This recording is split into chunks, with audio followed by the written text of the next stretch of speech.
I'm currently propping you up on board game components. I mean, what could possibly go wrong? Okay, what are we up to? Day 13. The Manager's Gambit.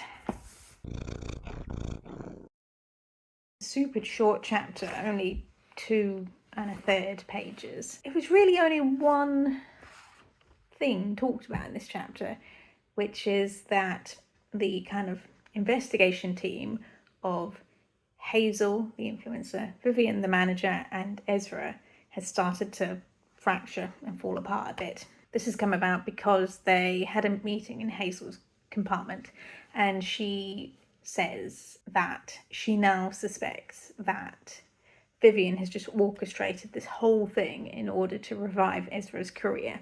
And then she presents some evidence, which is mostly around the fact that all the things that have been happening so far are very narrative.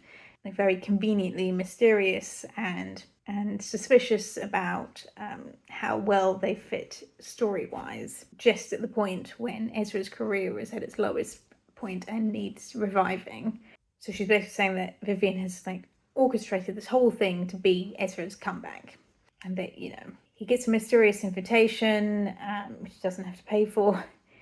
It just happens to involve a 5-year mystery, and that just happens to involve a famous actor disappearing, and that happens to involve Alistair's family problems, business problems, and it's full of eccentric characters on the train, and then as well as this kind of narrative conspiracy, Hazel was looking into Vivian's finances, and Vivian withdrew large amounts of cash, totaling £35,000, just before she joined the train. And Hazel's saying that this might be a cash payment to Sebastian in order to get the story going and for him to disappear and act the way he does. Vivian gets very upset, and she says that the cash was for a personal reason and it's nothing to do with her work, and that she didn't orchestrate this, and Ezra is his own man and she's not pulling the strings. Then there's a bit of an altercation where she confronts Ezra and says, well, don't you believe me? And he just for a moment pauses and has doubt in his eyes, and their relationship crumbles a bit. Then for the rest of the day, Hazel is going around talking to the other passengers, kind of planting the seed of an idea that Ezra isn't making stuff up. He's not paranoid. It's Vivian creating a story for him, and she's orchestrated this series of events, and that's why he's taken on this investigator role, because she put him in that spot. Nobody else seems to have admitted to being involved in any grand plan, and this goes on until Penelope confronts Hazel and says, cut it out. She says, Vivian wouldn't do this. She's super loyal to Ezra. She believed in him when no one else did.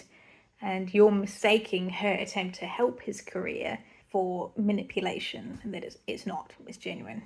Then Penelope goes to find Ezra and says that this accusation from Hazel is a distraction, and actually it's the killer kind of making everyone turn on each other and snipe at each other and distract from the fact that, they've got away with it. And then we come to the puzzle for the day, which is a logic puzzle. I'll put it on screen. Obviously, in this case, it's kind of a truth and a lie statement. I'm trying to remember how to do these. I haven't done one of these in a long, long time, since I was a kid. But if I remember correctly, so across the top, I've got VHS, which is Vivian, Hazel, and the steward who are being interviewed. Then the 3 locations down the side: living room, library, lounge, and dining car. And so for each of the statements, there's one truth and one lie. No, I've done this wrong. Is that right? Oh God, I can't remember. Well, no, hang on. So she says the steward was in the lounge and she was not in the dining car. I can't remember how to do this. So this grid I've got at the moment records all the statements as if they were completely true, but each one of them is telling a lie. So they're both telling the truth about Vivian. Vivian's lie is that Hazel was in the dining car, which means that she was... No. Because that would mean she was definitely in the library.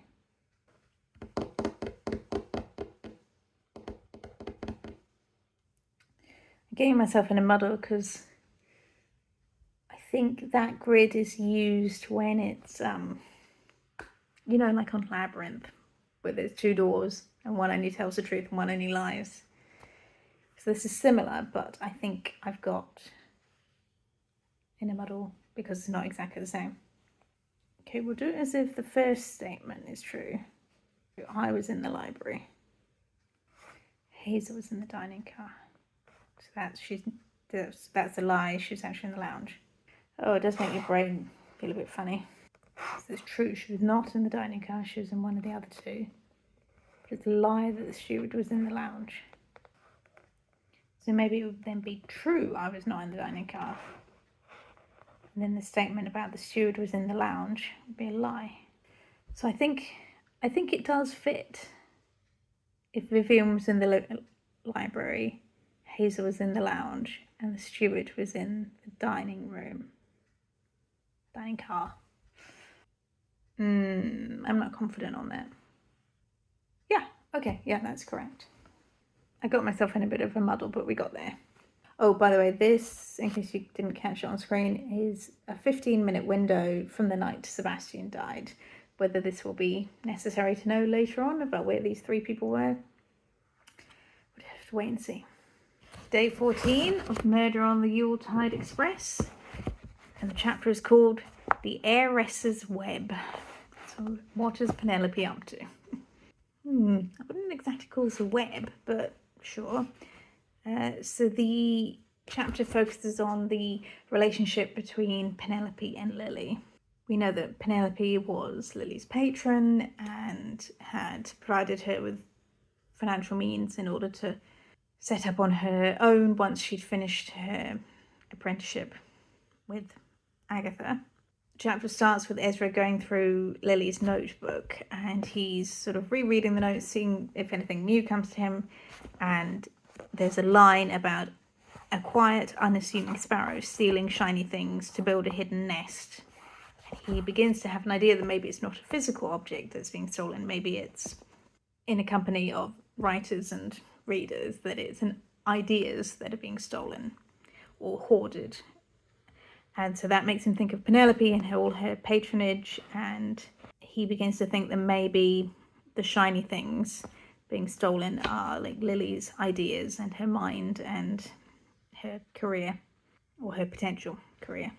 Then he goes to the lounge car and he meets up with Hazel, and he asks Hazel to look into Penelope's personal finances. I feel like that would be quite hard to do, considering she's an heiress from a big family. But anyway, Hazel says, yes, the Rothschild, money provided Penelope's lifestyle at the beginning when she was a child, but as an adult, she has made a killing on the stock market,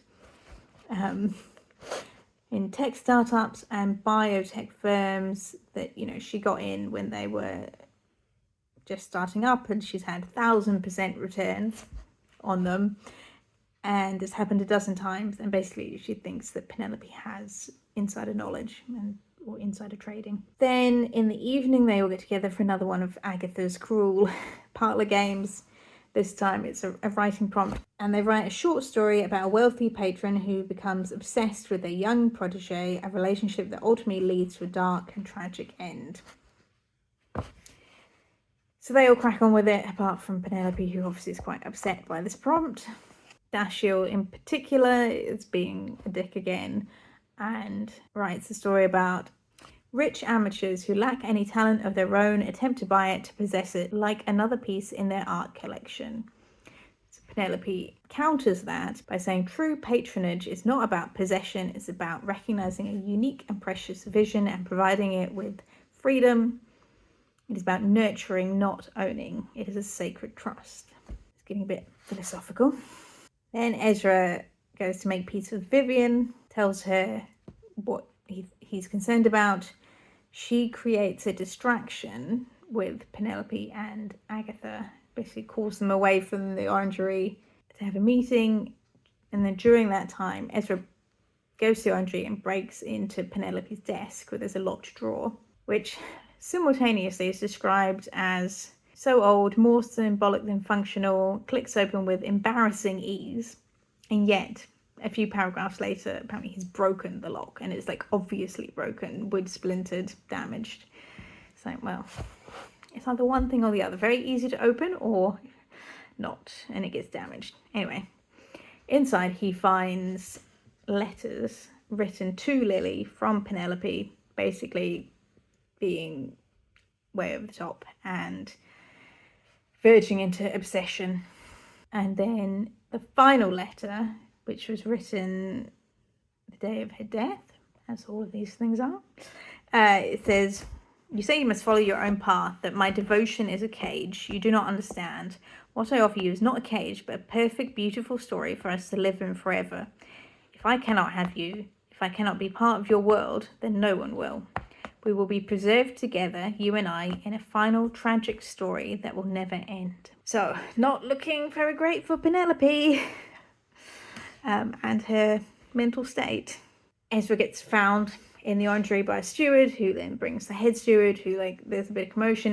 Basically everybody turns up at the orangery, sees the broken desk, sees the letters, because Alistair storms forward, grabs one of the letters, the last letter, and reads it out loud. And so everybody's like, oh, Penelope was in love with her, she went too far, etc. The only one being nice to Penelope is Imogen, who kind of leads her away and says to everyone, we shouldn't be so quick to judge others. No one comes out a winner from the court of the mob. Please give her her privacy. So the fact that I was suspicious of Imogen, she's the only one being nice, doesn't make me look good. And then we have the puzzle for the day. So it's another encrypted message. This time, so unbelievable. Ezra has apparently got Penelope's private security team access her cloud storage. Never in a million years would they do that to their boss. Okay. And then they find a single locked document, a diary entry from the week of Lily's death. It's written in cipher. They give it to Ezra for God knows what reason. It says, the authorities will need a key to solve it, but detective knows that a key is not always required. A pattern, once recognised, is its own key. So, implying a vignette cipher again. No, it's not that. This is another one I had to get from the corrections document. Is it the substitution cipher? I feel like. So, G replaced with A.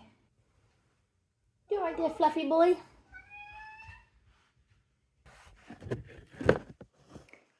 Please don't knock the people over.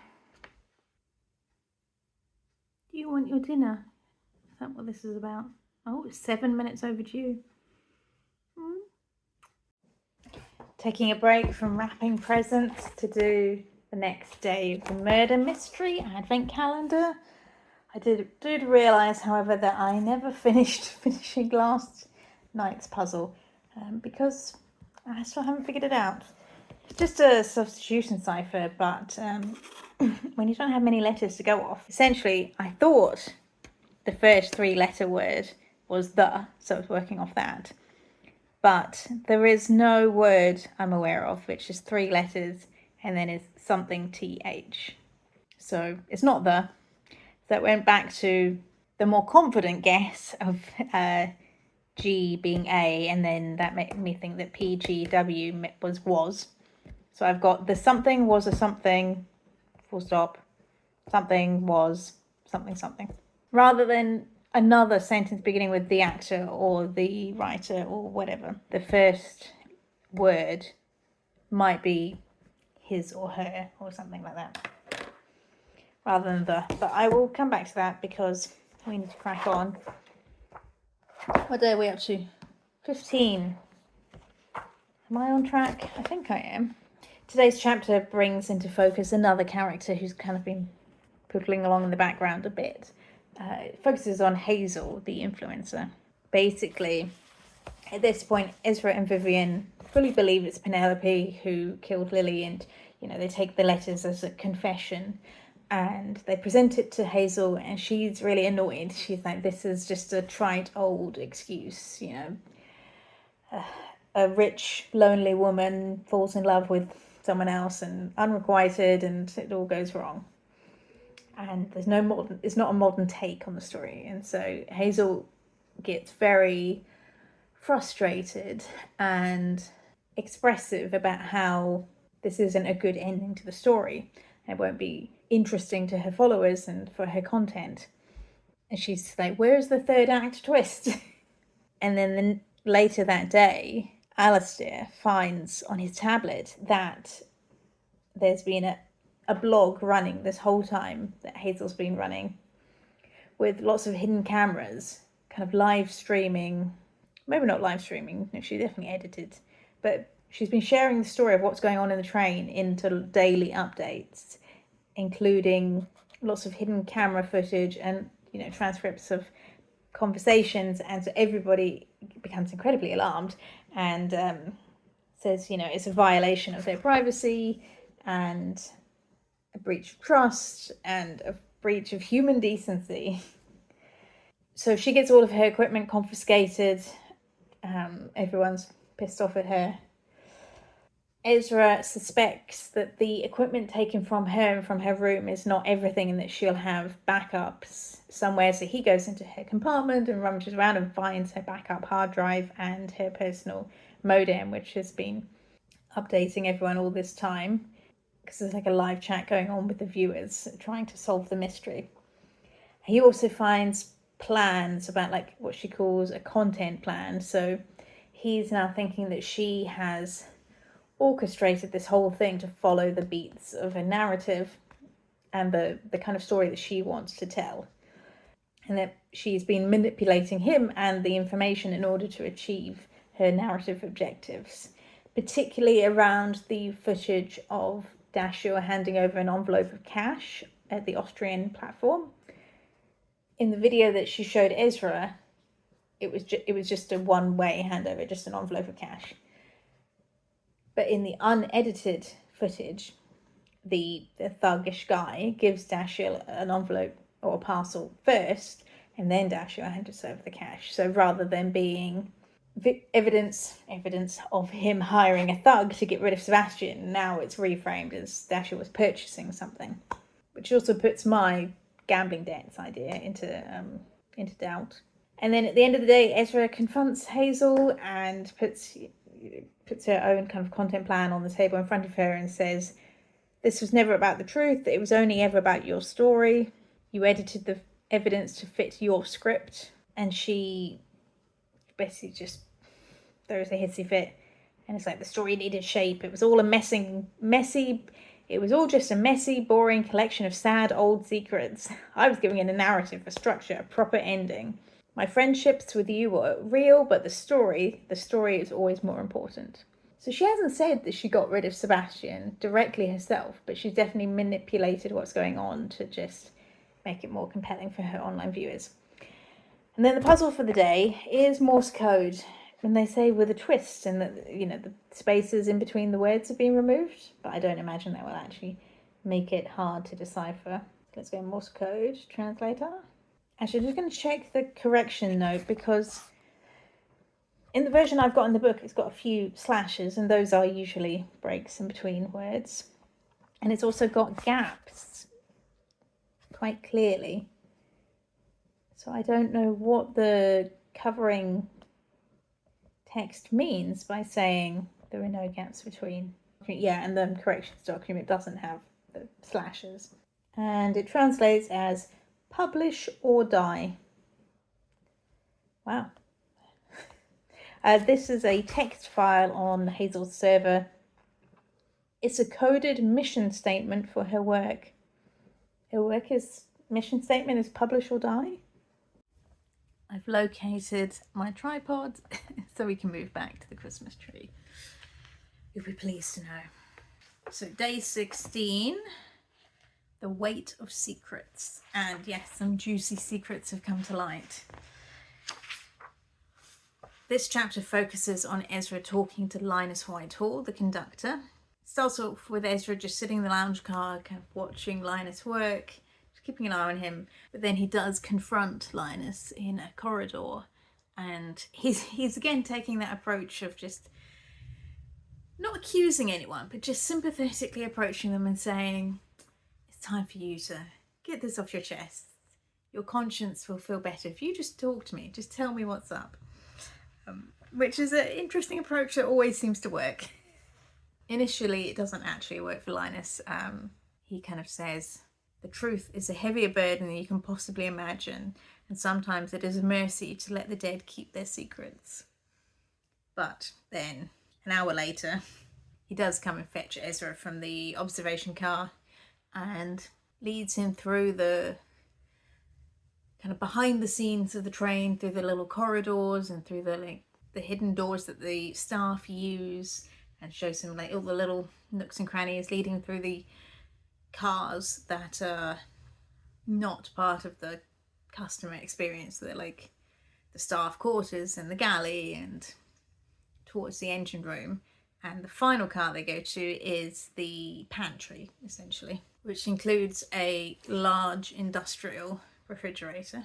And upon opening the refrigerator, it is revealed to Ezra that Sebastian's dead body is lying on a metal shelf in amongst the food, wrapped up though. And basically Linus explains that his loyalty is to Dame Agatha, and it has been for, through the two families for generations, and he doesn't want a scandal or bad press to come out of this revival. So when he found Sebastian dead in the library car, and according to the rules of the game, as Linus knew them, Sebastian was supposed to lie there for an hour, and then people would come back to the library after solving the brandy clue. But when Linus went to check that Sebastian was ready for everyone to come back, he found that he was dead. And the only description of his death, there was a small trickle of blood from his ear. His face was so pale, I knew instantly it was a real murder. And so it was Linus who wrote the fake note about going for a hike to meet a friend. And so he becomes obviously very upset, recounting it all, saying, somebody killed him during the hour when he was playing dead and killed him in plain sight. And it's very upsetting that all of this is going on. And he admits that he made a terrible mistake and he should have alerted the authorities, or... he hasn't even said if he's told Agatha about this being a real death. He definitely faked the note for her benefit, but he hasn't mentioned if he's confessed the truth to her in the meantime. And the chapter ends with Ezra saying, Linus Whitehall is not a killer. He was a witness, a collaborator, however unwilling. The real murderer is still out there. Thanks to Linus's misguided loyalty, they've gotten away with it completely. And then we have the puzzle for the day. So this is apparently a note found in the waste paper basket in Linus's office, and Ezra's put the pieces back together, and we get this resulting puzzle, which I will just check the PDF document to see if this is correct. Yes, there is a correction. So this is not a substitution cipher. The letter frequencies seem normal. Linus has hidden his message by scrambling its structure, and the rule to unscramble it is the role he performs. So I would think conductor, but it says it's not a cipher. That line about the rule to unscramble it, that's not in the book. Maybe that's some reference to the conductor sort of getting things in the right order. Hang on, storage on my phone is running low. Okay, I realised that the amended text says this is not a substitution cipher, but it doesn't say this is not a cipher. And then it mentions needing a key. So whilst deleting footage to free up memory space, I also started looking for ciphers that require a keyword. But I'm not getting very far. Basically, I'm just making my way down a list of them to see something that looks right and needs a keyword. So the first section was mono-alphabetic ciphers. Didn't seem to be any of those. Then we went to polyalphabetic, which is where the Vignette cipher is. I'm now on polygraphic. I thought the Playfair cipher might be a good bet because it mentions using the letter X if you don't have the right number of letters. And this does include a few X's, but it says to encrypt, one would break the message into groups of 2 letters. So I don't think that's right. So the next one is bifid, that uses numbers. 4 square, no, that's pairs of letters.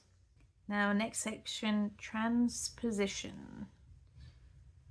I feel like I'm kind of brute forcing this puzzle, but let's go for it. Root cipher, columnar transposition. The 6 columns are now written out in the scrambled order defined by the key word. I'm just going to give it a go. It's been the most likely looking one so far. Conductor. Oh, I hid the body to protect her. And this was a single crumpled sheet of paper torn into pieces and hastily discarded. The conductor has hidden his message. So this is a message from him. We kind of already know that though. Okay.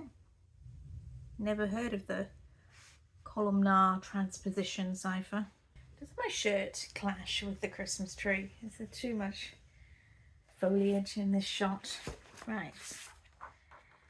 Day 17. The fall of a writer. And yes, the chickens are coming home to roost for Agatha, supposedly, although we've still got 9 more days to go. So I don't believe this is actually the end of the story. But what's happened is that Linus goes to Ezra again and says, actually, I didn't confess everything to you yesterday. There's more.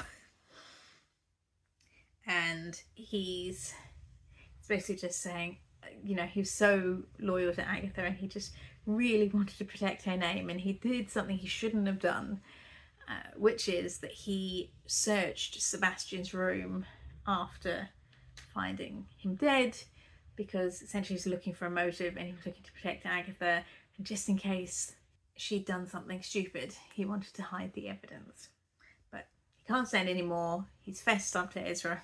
The evidence that he took from Sebastian's room is, as you might expect, the photograph that was missing from Sebastian's ring binder of evidence. You may remember there was scrawled on a note by the photo, "Where is the locket?" I genuinely don't remember that locket being mentioned before Ezra found the ring binder of evidence.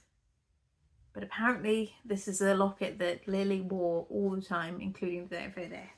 And the photograph that Linus hands over is a street photo taken of Agatha in town, and she is wearing the locket. Everyone takes this as proof of her guilt.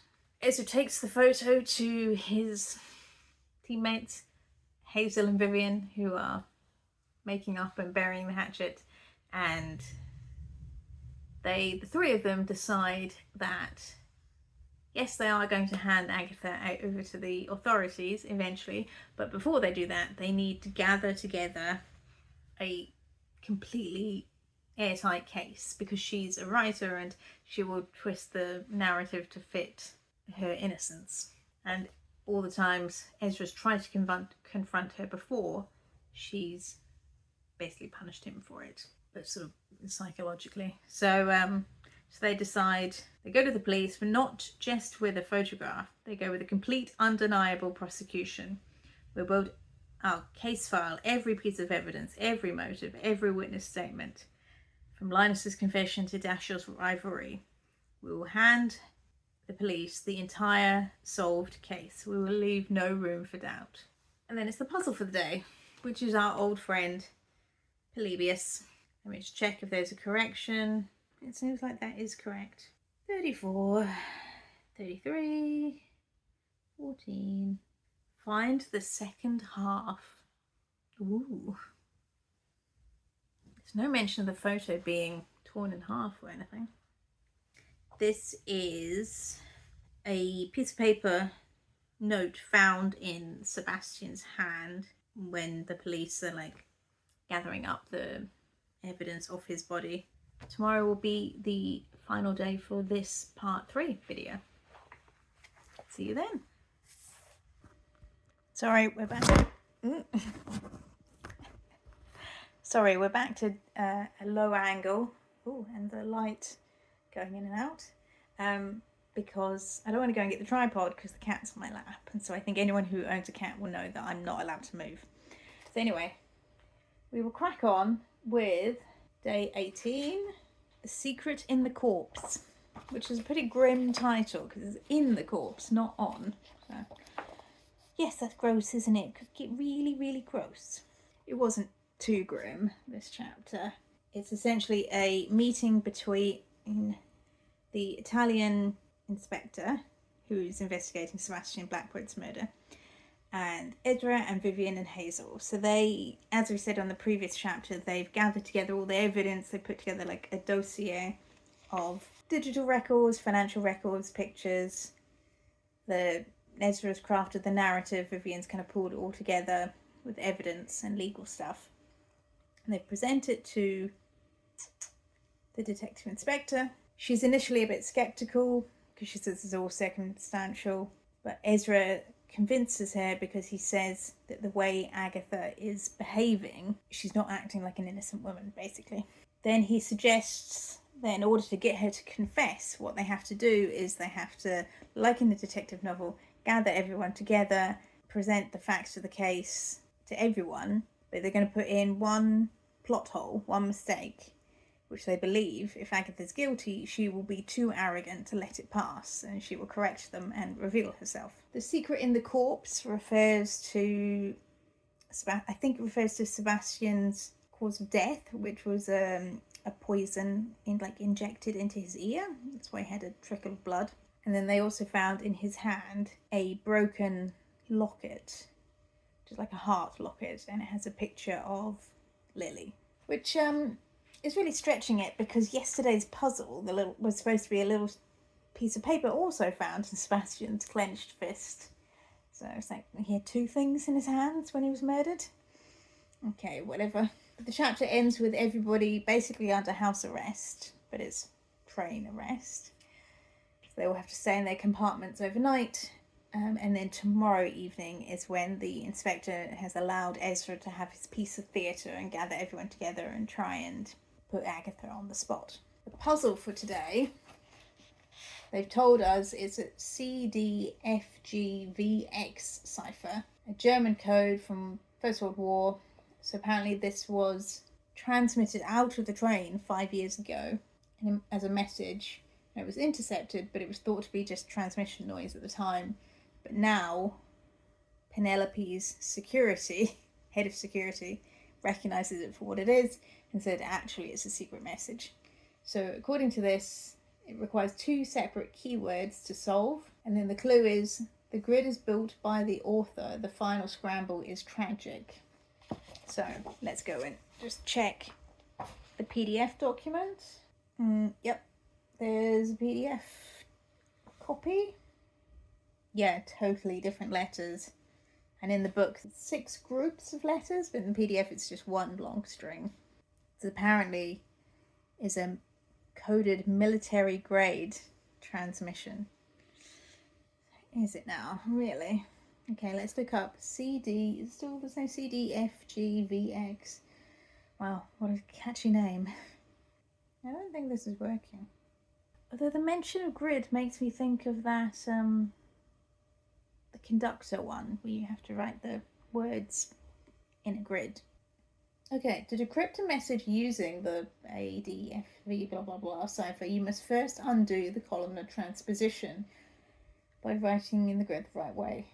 Then we read off the rows and convert the pairs of letters back to plain text using the mixed square. Okay, so I've tried Agatha, I've tried Dashiell, tried Lily. I don't think we'd consider Ezra a author. Nope, that didn't work, but we try. The grid is filled by the author, which does imply one. Unless we're going back to the idea of referring to people by their job titles. Let's just try author as a job title. See, it's still a load of nonsense, but it's not going to be real words, is it? Because that would negate the need for the second part. The grid is what the final scramble is tragic. Hang on, I've got to look up how you do the second part of this. Oh, I think my brain might actually be hurting.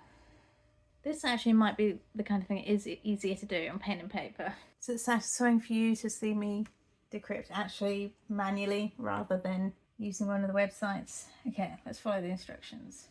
First, we write out the transposition keyword and the numbers representing the order beneath it. So we're gonna, you'll never know if you're wrong until the very end, having done 2 steps. We're just gonna go with author because why not?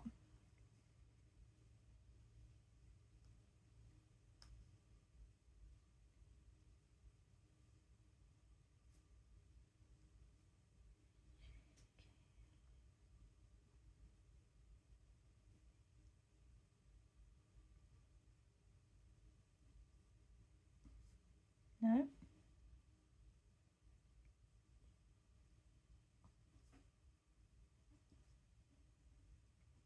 Okay, that's the order.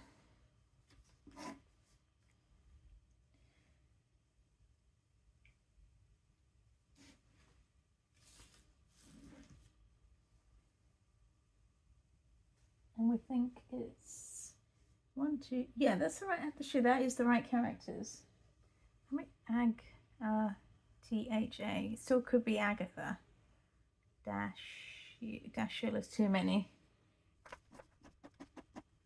So this is, I'm going to do 6. 1, 2, 3, 4, 5, 6. So F, F, G, A, F, F. Oh, D, G, B, B, B, F, F, A, F, D, A, A, B, B, G, F, X, A, D, F, D. This doesn't fit, so we have to say X, B, D, A, D, A. Okay. Ooh, okay. By reading off each row, you get the intermediate text. Now we need to generate the mixed square using the keyword monkeys. Well, we're going to use the keyword tragic, even though, like I say, I don't know if that's correct. So put in the, VX. What was it called? Yeah. Right. VX. Right, it needs to be 6 characters for it to work. That's fine. That's going to be. So you put the keyword first. Let's go tragic. It'd be tragic if I'm wrong. I need to fill in the alphabet. Is that right? Does that work out with the right number of letters? X, Y, Z. Right. Okay. Now for each pair of letters in the intermediate text, we find the first down the side of the square and the second across the top and take the letter where they intersect as the plain text. So FX is L. AD are, oh, this is not looking good.